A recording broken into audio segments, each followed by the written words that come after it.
ప్రభుత్వ ఉపాధ్యాయులు పాస్‌పోర్ట్ కొరకు కావచ్చు, లేదా వీసా కొరకు అవసరమైన ఎన్‌ఓసీలను మన యొక్క ఇండివిడ్యువల్ లాగిన్ అంటే సీఎస్‌సి సైట్ నందు మన ఇండివిడ్యువల్ లాగిన్‌లో ఎలా అప్లై చేసుకోవాలో చూద్దాం.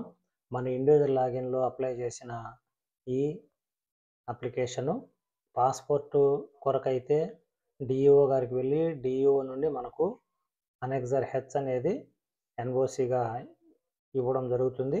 అదేవిధంగా వీసా కోసం అయితే మనం సబ్మిట్ చేసిన ఈ అప్లికేషను డీడీఓ గారికి వెళ్తుంది. డీడీఓ గారి లాగిన్ సిఎస్సి సైట్ లాగిన్ నందు డీడీఓ గారు అప్రూవల్ చేస్తే డిస్ట్రిక్ట్ వెళ్తుంది. డిస్ట్రిక్ట్లో అప్రూవ్ అయిన తర్వాత స్టేట్కి వెళ్ళి డిపార్ట్మెంట్ ఆఫ్ స్కూల్ ఎడ్యుకేషన్లో అప్రూవల్ అయ్యి మనకు వీసా ఆన్లైన్లోనే తిరిగి రావడం జరుగుతుంది. కాబట్టి మనం మన యొక్క సిఎస్సి సైట్లో మన లాగిన్లో ఈ పాస్పోర్ట్ కొరకు కావచ్చు లేదా వీసా కొరకు ఎన్ఓసి కొరకు ఎలా అప్లై చేయాలో చూద్దాము. గూగుల్ ఓపెన్ చేసి csc.ap.gov.in అని టైప్ చేయాలి. టైప్ చేసి ఎంటర్ చేస్తే ఈ విధంగా లింక్స్ వస్తాయి. అందులో మొదటి లింక్ని ఆప్ చేసుకోవాలి. మొదటి లింక్ని ఆప్ చేస్తే సిఎస్సి వారి సైటు హోమ్ పేజ్ ఈ విధంగా కనిపిస్తుంది. ఇందులో లాగిన్ పై క్లిక్ చేయాలి. లాగిన్ పై క్లిక్ చేసి మన ఇండివిజువల్ ట్రెజరీ ఐడి, మన పాస్వర్డ్ అంటే ఇది వరకు మనం టీఐఎస్ కన్ఫర్మేషన్ కొరకు లేదా టీఐఎస్ డీటెయిల్స్ సబ్మిట్ చేయడానికి సిఎస్సి సైట్లో మనం లాగిన్ కావడం జరిగింది. ఆ లాగిన్ క్రెడెన్షియల్ ఏవైతే ఉన్నాయో అవి ఇక్కడ యూజ్ చేయాలి. మోస్ట్లీ ఇవి లీప్ యాప్ కూడా ఇవే పెట్టి ఉంటాం. మనం లీప్ యాప్ క్రెడెన్షియల్ కూడా ఇక్కడ యూజ్ చేసుకోవచ్చు. లేదు మనం మర్చిపోయి ఉంటే మాత్రం ఇక్కడ ఫర్గెట్ పాస్వర్డ్ కొట్టి మనం మన పాస్వర్డ్ను మనం రీసెట్ చేసుకోవచ్చు, ఇబ్బంది ఏం లేదు. కాబట్టి ఇక్కడ మన లాగిన్ క్రెడెన్షియల్ ఎంటర్ చేసిన తర్వాత ఈ క్యాప్చా కోడ్ని ఇక్కడ ఎంటర్ చేయాలి. సైన్ ఇన్ పై క్లిక్ చేయాలి. సైన్ ఇన్ పై క్లిక్ చేసిన తర్వాత మన ఇండివిజువల్ లాగిన్ ఈ విధంగా ఓపెన్ అవుతుంది. స్కూల్ ఇన్ఫర్మేషన్ మేనేజ్మెంట్ సిస్టమ్ అని సిమ్స్ అంటాం మనం. ఇందులో home, services, catchment area of student info, logout ఈ ఆప్షన్లో సర్వీసెస్లోకి వెళ్ళాలి. ఈ సర్వీసెస్లో మనకు ఎన్ఓసి ఆప్షన్ ఇక్కడ ఉంటుంది.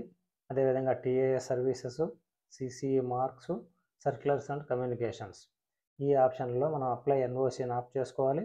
ఇందులో ఎన్ఓసి ఫర్ పాస్పోర్ట్ అని, ఎన్ఓసి ఫర్ వీసా.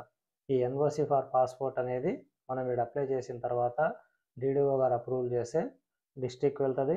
డిఈఓ నుండి మనకు ఫామ్ హెచ్, అనెక్సర్ హెచ్ అంటాము. అనెక్సర్ హెచ్ను ఎన్ఓసిగా మనకి ఇవ్వడం జరుగుతుంది. దాంతో ఈ ప్రాసెస్ కంప్లీట్ అవుతుంది. అనెక్సర్ హెచ్ను పాస్పోర్ట్ ఆఫీస్లో సబ్మిట్ చేసి మనం పాస్పోర్ట్కు వెళ్ళొచ్చు. అదేవిధంగా వీసా అంటే మనం ఇతర దేశాలకు వెళ్ళడానికి తీసుకునే పర్మిషను. ఈ పర్మిషన్ అయితే కొద్దిగా లెంగ్తీగా ఉంటుంది. మనం అప్లై చేసిన తర్వాత మన డీడీఓ లాగిన్కి వెళ్తుంది. డీడీఓ గారు తన యొక్క సిఎస్సి సైట్లో డీడీఓ యూజర్ ఐడి అంటే యూడైస్ కోడ్తో లాగిన్ అయ్యి అక్కడ అప్రూవల్ చేయాల్సి ఉంది. అప్రూవల్ చేసిన తర్వాత డిస్ట్రిక్ట్ వెళ్తుంది. డిస్ట్రిక్ట్లో అప్రూవల్ అయిపోయి స్టేట్కి వెళ్తుంది. స్టేట్లో అప్రూవల్ అయిన తర్వాత మాత్రమే మనకు ఈ వీసా అప్రూవల్ అనేది వస్తుంది, ఎన్ఓసి అనేది. ఈ ఎన్ఓసి తీసుకొని మాత్రమే మనం బయట దేశాలకు వెళ్ళాల్సి ఉంటుంది. లేకపోతే ఏదైనా ఇబ్బందులు జరిగితే ఎవరు బాధ్యత వహించరు. కాబట్టి ఇక్కడ ఎన్ఓసి పాస్పోర్ట్ అన్నప్పుడు ఇది ఆన్లైన్లో చేయకుండా డైరెక్ట్గా ఆఫ్లైన్లో కూడా మనం సబ్మిట్ చేసుకోవచ్చు. ఆఫ్లైన్లో అంటే ఆ సంబంధించిన ఫార్మాట్లు అనెక్సర్ హెచ్, అదేవిధంగా రిక్విజేషను, తర్వాత మన పాస్పోర్ట్ జిరాక్స్ అవన్నీ డీడీఓ గారి దగ్గర ఫార్వర్డ్ చేయించుకొని డిఈఓ ఆఫీస్కి పంపిస్తే డిఈఓ గారు ఈ ఎన్ఓసిని మనకి ఇవ్వడం జరుగుతుంది.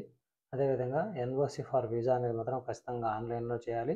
ఈ పాస్పోర్ట్ ఎన్ఓసి ఫర్ పాస్పోర్ట్ అనేది ఆన్లైన్లో చేయకపోయినా పర్వాలేదు, మనకు వచ్చేస్తుంది. ఇక్కడ ఫార్మాట్ కరెక్ట్గా లేదు కాబట్టి ఎన్ఓసి ఫర్ పాస్పోర్ట్ అనేది ఆన్లైన్లో చేయకూడదు. ఇక్కడ ఈ ఫార్మాట్ కరెక్ట్గా లేదు. అదే ఎన్ఓసి ఫర్ వీసా అన్నప్పుడు దీనిపైన క్లిక్ చేసి ఇక్కడ మన నేమ్ డిఫాల్ట్గా ఉంటుంది. ఇక్కడ కూడా మనకు డీటెయిల్స్ అన్నీ ఉంటాయి. ఇక్కడ ఏదైతే డీటెయిల్స్ అడిగినారో అవన్నీ ఇక్కడ ఇవ్వాలి. ఇక్కడ ఇచ్చిన తర్వాత డీటెయిల్స్ పార్ట్లో మన పర్సనల్ డీటెయిల్స్ అంతా ఉంటుంది. ఇక్కడ పాస్పోర్ట్ వ్యాలిడ్ అప్ టు అనేది ఉంది. తర్వాత passport number, pin code number, మన అడ్రస్సు, డేట్ ఆఫ్ బర్త్ ఇవన్నీ కూడా ఇక్కడ ఏదైతే బ్లాంక్ ఉందో అవన్నీ మనం ఫిలప్ చేయాల్సి ఉంది. అదేవిధంగా details of first appointment, designation, date of appointment ఇవ్వాలి. అదేవిధంగా class handing in the school ఈ స్కూల్లో మీరు ఏ క్లాసెస్ అయితే హ్యాండిల్ చేస్తున్నారో అవన్నీ కూడా ఈ యాడ్ పైన క్లిక్ చేయడం ద్వారా అన్ని క్లాసులు ఇక్కడ మెన్షన్ చేయొచ్చు మీరు. అదేవిధంగా డీటెయిల్స్ ఆఫ్ డిపెండెన్స్, మీ పైన డిపెండ్ అయిన వాళ్ళ పేర్లన్నీ కూడా ఇక్కడ ఇవ్వాలి. ఇప్పుడు జెంట్ ఎంప్లాయ్ అనుకోండి, వాళ్ళ భార్య పిల్లలు డిపెండెంట్స్ అవుతారు, వాళ్ళ డీటెయిల్స్ ఇక్కడ ఇవ్వాలి. అదేవిధంగా డీటెయిల్స్ ఆఫ్ కేస్ పెండింగ్, ఏదైనా మీ పైన కేసులు ఏమైనా ఉన్నాయా, ఏమైనా పెండింగ్లో ఉన్నాయా అనే ఆప్షన్ ఇక్కడ ఉంది. కాబట్టి మనం ఇక్కడ వాటి ఎదురుగా సెలెక్ట్ పై క్లిక్ చేసి ఏదైనా ఉంటే ఎస్ అని, లేదంటే అన్ని నో అని ఇవ్వాలి. ఎస్ అని ఉంటే మనకు వీసా రాదు, కాబట్టి ఉంటే ఖచ్చితంగా మనం ఇవ్వాలి, లేకపోతే నో అని టైప్ చేసుకుంటాం. అదేవిధంగా లోన్స్ అవైల్డ్ అన్నాడు, అంటే మనం పర్సనల్గా బ్యాంక్లో హౌసింగ్ లోన్లు, పర్సనల్ లోన్ తీసుకున్నది కాదు, గవర్నమెంట్ పరంగా హౌస్ బిల్డింగ్ లోన్, గవర్నమెంట్ సొసైటీల నుండి, అంటే మన వృత్తిపరంగా ఏమైనా తీసుకున్న లోన్స్ అయితే వీటిలో మనం మెన్షన్ చేయాలి. బ్యాంకుల్లో మనం డైరెక్ట్గా తీసుకున్న లోన్ ఏది ఇక్కడ మెన్షన్ చేయని అవసరం లేదు, కాబట్టి అన్నిటికీ నో ఆప్షన్ ఇచ్చేస్తాం ఇక్కడ. అదేవిధంగా విజిట్ ప్లేస్ డీటెయిల్స్, మీరు ఏ దేశానికి అయితే పోవాలనుకుంటున్నారో ఆ డీటెయిల్స్ అంతా ఇక్కడ ఇవ్వాలి. Visiting country, purpose of visit, తర్వాత డ్యూరేషను, కాంటాక్ట్ అడ్రస్, అంటే అక్కడ ఎక్కడైతే ఉంటారో ఆ అడ్రస్ ఇవ్వాలి ఇక్కడ. ఫ్రమ్ డేటు, టు డేటు, అవి ఇచ్చిన తర్వాత ఇక్కడ అనెక్సర్ బి సర్టిఫికేట్ ఒకటి తీసి పెట్టుకోవాలి మనం. అదేవిధంగా ఫోటో, అదేవిధంగా passport certificate, no dues certificate, vigilance certificate, ఇవన్నీ కూడా మనం మన డీడీఓ దగ్గర తీసుకొని ఇవన్నీ కూడా ఇక్కడ పీడిఎఫ్ ఫార్మాట్లో 1 MB కంటే తక్కువ మినిమైజ్ చేసుకొని వాటినన్నింటినీ ఇక్కడ మనం అప్లోడ్ చేయాల్సి ఉంది. అదేవిధంగా ఫోటో అయితే పీడిఎఫ్ ఫార్మాట్ కాకుండా జేపీజీ ఫార్మాట్లో 50 KB కంటే తక్కువ ఉండేటట్టు మనం స్కాన్ చేసుకొని ఇక్కడ స్కాన్ చేసి అప్లోడ్ చేయాలి. అప్లోడ్ చేసి సబ్మిట్ పైన క్లిక్ చేస్తే మన లాగిన్ నుండి ఈ రిక్విజేషను మన డీడీఓకి వెళ్తుంది. డీడీఓ దగ్గర మన పర్సనల్ రిక్విజేషన్ ఇచ్చి అక్కడ మనం అప్రూవల్ చేయించుకోవాలి. అక్కడ నుండి డిస్ట్రిక్ట్ నుండి స్టేట్కి పోయి అప్రూవల్ చేయించుకోవాల్సిన బాధ్యత మన పైనే ఉంటుంది. అది 15 రోజుల నుండి నెల రోజులు టైం పడుతుంది. కాబట్టి ఈ విధంగా మనం వీసా ఎన్ఓసికి అప్లై చేసుకోగలరు. Thank you.